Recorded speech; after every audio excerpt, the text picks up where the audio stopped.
Good morning, church. It is a pleasure to be here with you this morning, once again, on such a beautiful day. I have a couple of confessions, I guess. I don't know if it's the change of season, but I feel rather serious this week. I feel like everything just feels a little heavy, and I can't bring out the woo. And so I'm grateful for camp for playing that hymn with such a sort of joyful and rhythmic way to bring up a bit of energy in the house of God, because that too belongs in here. Another reason, it's not quite a confession, but our text for today is a bit of a serious text. It is an invitation to look into the part of our lives that we struggle to look into. I think it was the poet what was his name? The Irish poet, William Bates.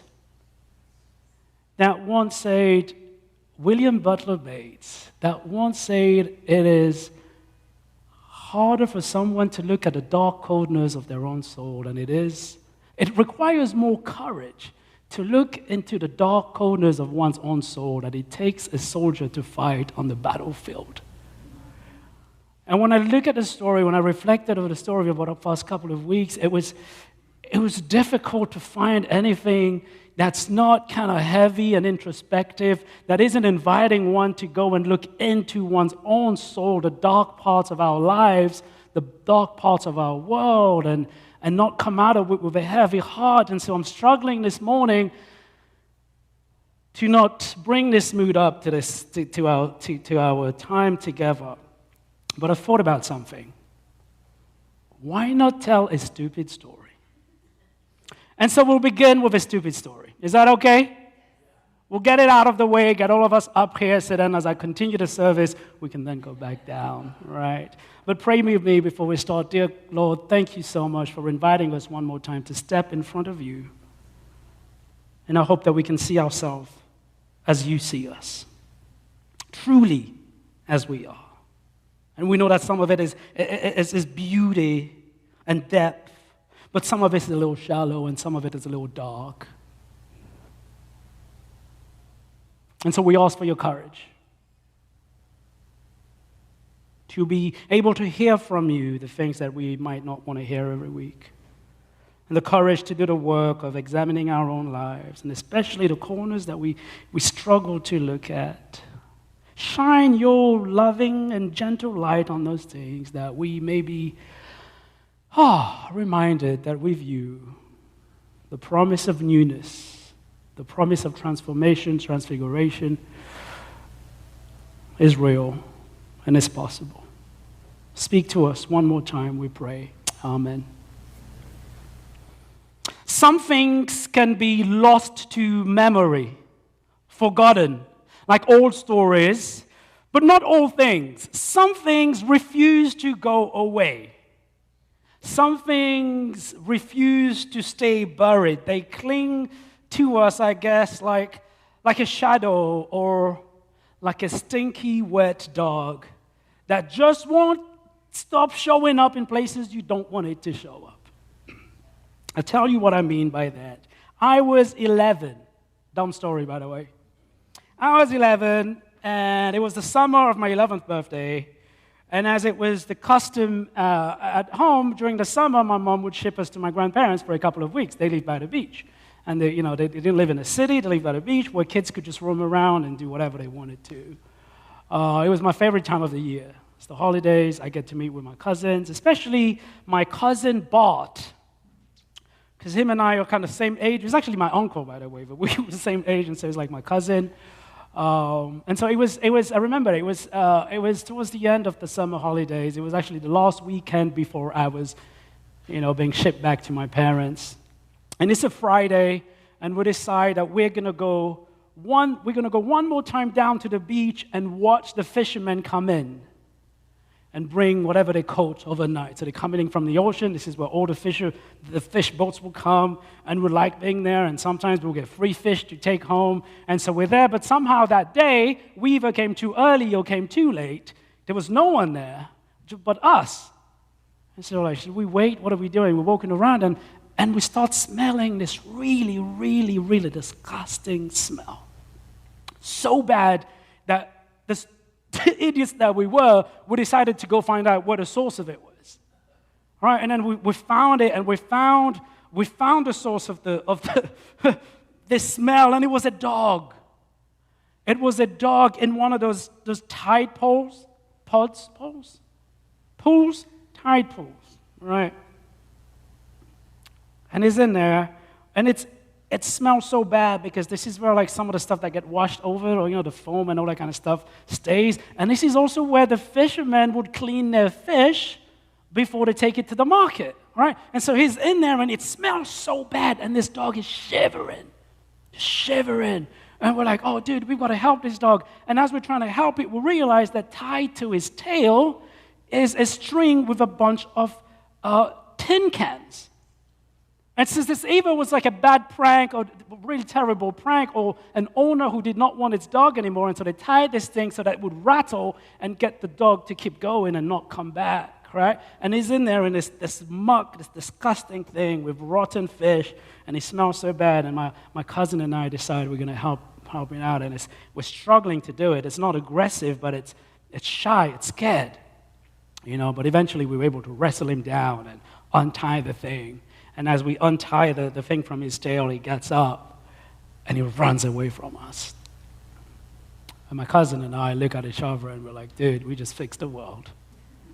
Amazing. Our parents should be proud. Can't wait to share this amazing feat to everyone we meet. And we high-five each other, and then we realize that we smell like this wet, stinky dog. And we're like, we got to go home and get washed up. And we start making our way back home to my grandma, and halfway through we realize that we actually haven't lost the dog. The dog is following us, right? And he follows us all the way to my grandma's house. And so as we come to the house, my cousin's like, hey, your grandma's not going to want this dog anywhere here. We've got to leave him out. And so we're trying to like, hey, go, shoo him away. And we close the gate, and we go in. The first thing my grandma says to us as she sees us is like, what is that terrible smell? Because the smell's on us. And we're trying to explain. She's like, I don't care what it is. Go in the shower and I clean up, and then you can tell me the story. And so we go clean up, come back, and we tell her the story. She's like, that's amazing. She's like, why can I still smell this really terrible smell? And we're like, well, it's not us. And we find out that we can smell him from the house. It's in front of the gate, waiting for us. And my grandma's like, I don't care what you guys do, get this dog away from my property. And so here we go, we're trying to like put the dog and and we decide to go for a walk to see if we can lose him somewhere. We get home, eventually it's nighttime. By the way, we're trying to play with our friends, but our friends do not want to play with us because there's a stinky, wet dog next to us. And so we get home, we go to sleep. It's Friday night, Sabbath. The next day, the first thing I think about as I wake up is the dog still outside? I go and I peek, it is still outside. We got in a bus to go to church. We're driving off, it's following the bus. But we lose him about 10 minutes in, and we're like, okay, we're rid of it. Go to Sabbath school. Come out of Sabbath school to go into the main church for the service, and as we come in, we hear one of the aunties say, what is that smell? And my cousin and I just look at each other immediately, and we go run to the gate, and there he is. And somehow, the gate's not even closed, it's open, but somehow that dog knew enough about church and reverence and whatnot. It stayed outside, but you could still smell it. We make our way home after lunch. The dog is still there. We go for our post-Sabbath lunch, go at the beach, walk at the beach, and it's following us around. And everywhere we're going, we can smell it. Sunday comes again. None of our friends wants to play with me and Bart because this dog will not stop following us. Eventually, Sunday night comes. I get in my parents' car, and I'm like, Bart, this is all your problem to fix. And we go home. But I remember as I got home, I was half expecting to see that stinky, wet dog.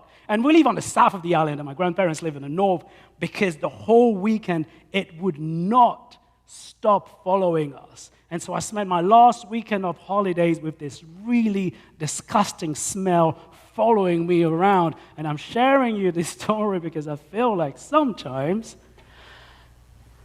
life, things that happen to you in life, looks a little bit like walking around through life with a stinky wet dog following you. Some stuff can be lost to memory, but other things do not let go of you. You cannot keep it buried, and it will pop up at the times that you don't want it to pop up. And if you understand that, then you can begin to understand what's happening to Jacob as he finds himself at this the river crossing. He too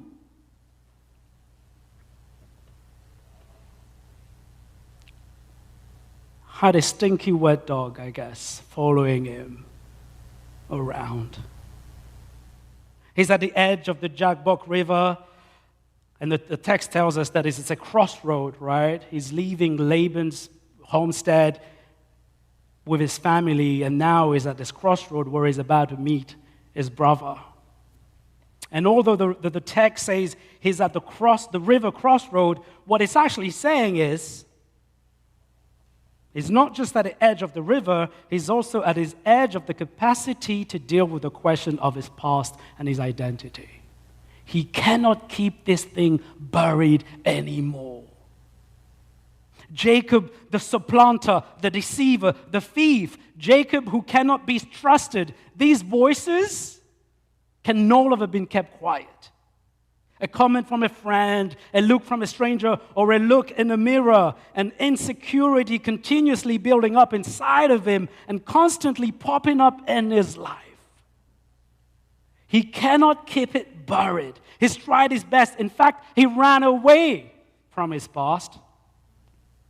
Genesis tells us that he ran away from home a long time ago. He got married 4 times, had children, 11 children at least. And he built quite a large legacy for himself, but his past, or as the writers of this story ironically put it, his Jacobness, his stinky wet dog, the thing that plagued him, the thing that he couldn't shake off, refused to remain at Laban's homestead. It's following him. And now he's at this junction, and all of it has come up. In other words, what's happening by the river is not random. It's the surfacing of a story long in the making. One that we're told started even before he was born. Do you remember the story? Do you remember the story? The writers put it, like a very ironic story. Even in the womb, we're told he's trying to best his twin brother Esau for the privilege of being firstborn. As Esau's coming out, Jacob is grabbed him by the heel and tried to pull him back so that he could go first. But somehow Esau won that fight and got a head start. But that did not stop Jacob. Jacob would continue to compete with him for the rest of their lives, to the point where Jacob, through lie, deceit, and trickery, stole Esau's birthright, the paternal blessing. And now, years after strategically avoiding his brother, he can't run anymore. Just across the river is his brother waiting to see him, to meet him. And the last thing he had heard about his brother is that his brother promised to kill him the next time he saw him. But he does something. I don't know if he does it out of choice. I don't know if he does it out of an act of unbelievable courage. He decides to face this moment. I will not run away. This is it. I can't anymore. I have to face it head on. And so he sends his family across the river. And there he is by himself, tired, petrified, terrified, with nowhere else to run. And that's when the text for today tells us he is met with a man that he wrestles until daybreak. And the writer is ambiguous about a ton of things, but the one thing is clear on is that it is as dark as it is mysterious. Jacob cannot even see the face of his opponent. But I imagine as I read the story, and I think you can be there with me, we can imagine that although he cannot see the face of his foe, his inner conflicts must have risen up to give it a name. And so as he's wrestling with this being, I can think of only one thing coming to his mind. Who is this person fighting me? Is it my brother who wanted to ambush me and snuck in earlier than we were planning to meet? Is it Esau, whom I'm fought against since our mother's womb, to whom I lied, I tricked, supplanted? And then maybe he's like, well, no, it's not Esau. It could be my uncle Laban coming to trick me again, reminding me of the familial trait that I cannot escape. I can't even be bad at Laban. I'm just like him, the trickster, the thief. Or maybe it's not my uncle. Maybe it's the ghost of my father Isaac. Maybe that's who it is. My father from whose deathbed I stole the blessing. And now he's come back to take the blessing back. Because if I'm honest, I don't deserve this blessing. Or maybe it's not even my dad, it's not my uncle, it's not my brother. It's my own shadow. Maybe that's what it is. The insecure, unloved child, desperate trickster, desperate to belong, desperate to matter. Tired of living under my brother's shadow. Can someone just see me and just be happy that I'm here and make me feel like I matter? No, it might be my shadow, here to unmask my pretense, poke holes at my so-called success and legacy, and expose to the world the kind of person that I really, really am. They weren't lying. The jokes were not just jokes. It's true. I am this person that I say I am.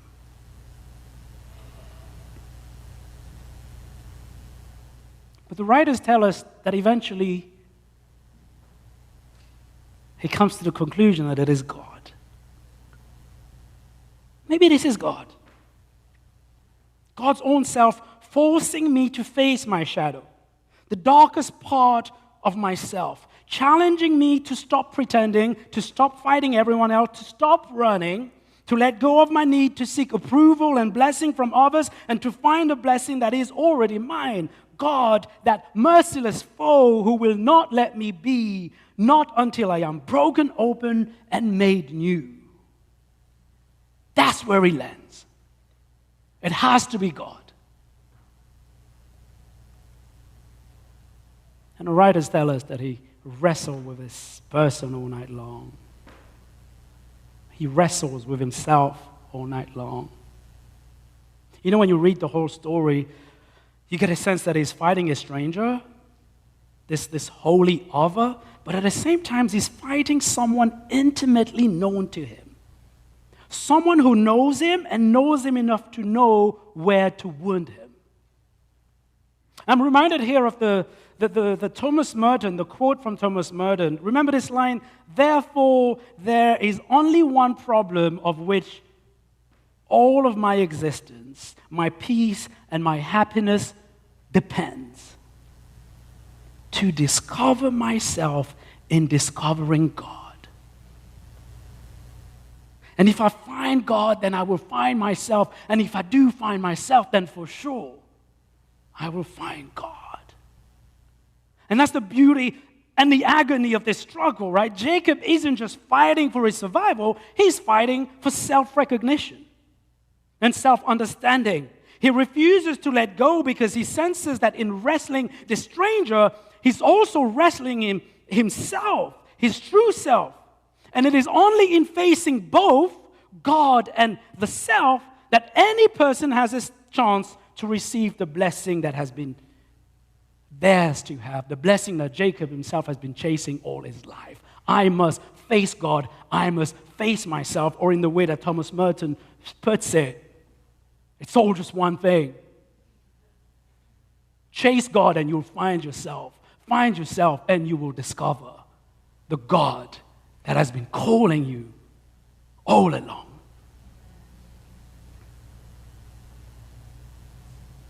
It is only in this holy struggle that Jacob senses that he may become new again. Otherwise, it's back to just suppressing, repressing, and just things popping up when you don't want it to pop up. And you can never really be the person that you were called to be because you're too worried that people are going to see through your cracks. And you're too stuck in this version of you that turns out might not even be the real you.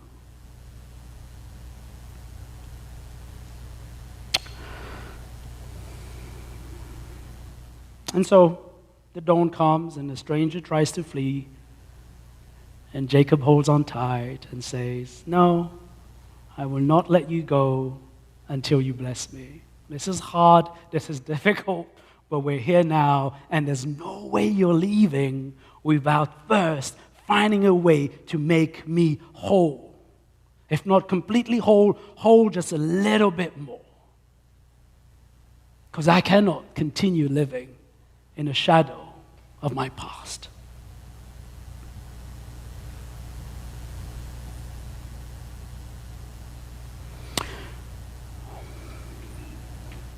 You know, I really wonder about this.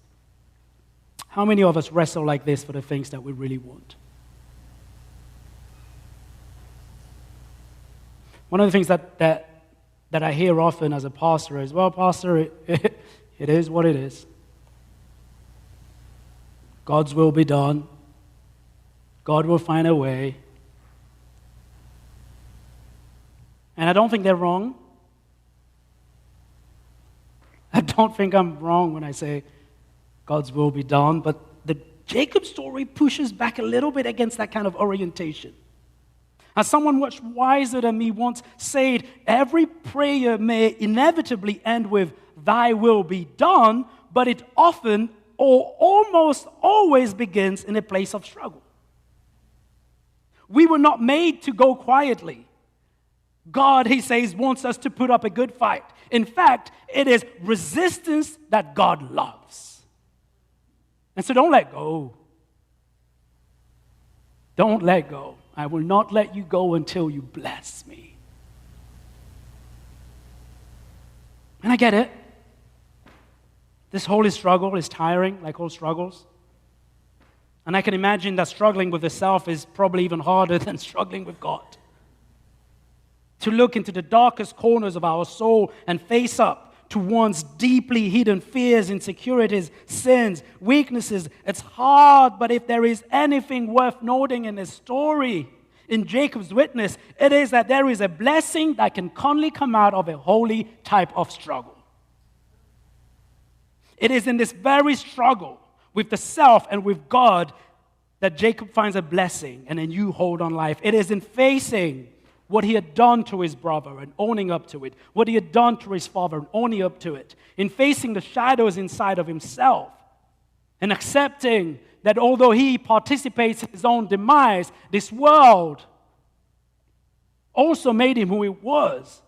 And it's only when he's able to put this picture together and come in front of God and give it all up to God that he becomes changed.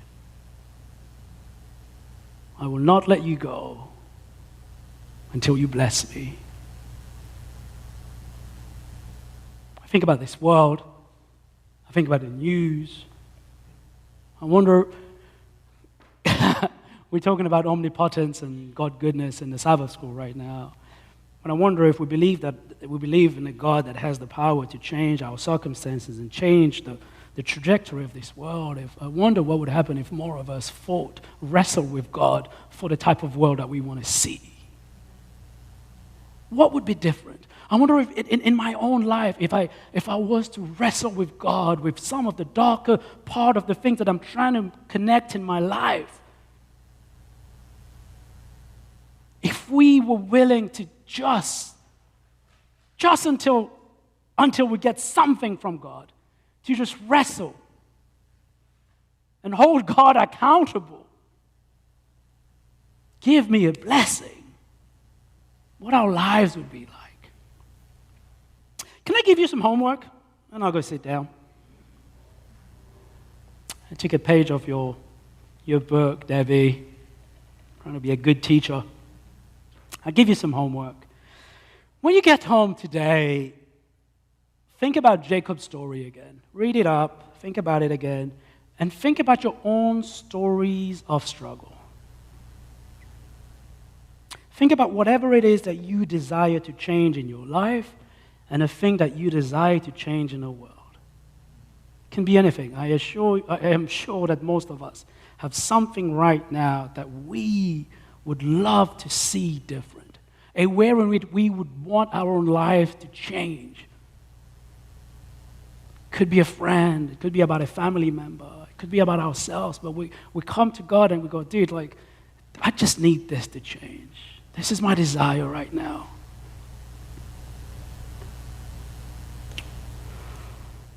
And then,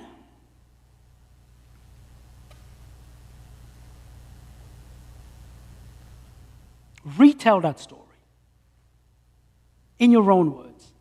I'll give you an example of what I mean. I don't know her name, but I have her retelling of this story here.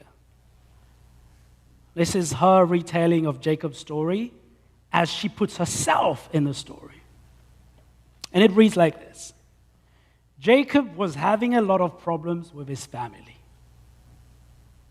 He needed to get away from them, to get his head together. He felt a great struggle inside of himself. Why can't I deal with my anger and frustration the way a normal person does? And after a while, he began to realize that he was wrestling with God. And so he wrestled with God all night long. But when dawn came, he began to think, you know what? God must be pretty tired of me by now. God must be so sick of listening to my problem. He's going to leave. It's too much for God. And so Jacob felt afraid and alone, but you know what? He did not give up. He held on tight and he wouldn't let go. He begged God to stay and to bless him. What is your name? God asked. He said, Jacob. I don't think so, God said. I think it's Israel. It's Israel because you've had the guts to face up to your problems. Then the sun came up and God was gone, and Jacob began to walk away from that place. He noticed he was limping. And suddenly he remembered that he had always had this limp. But now, it didn't bother him anymore. It was okay. It was just part of who he was. Write out your own story. Retell it with the stuff that you desire and the way that you understand God's blessing upon your life. Amen.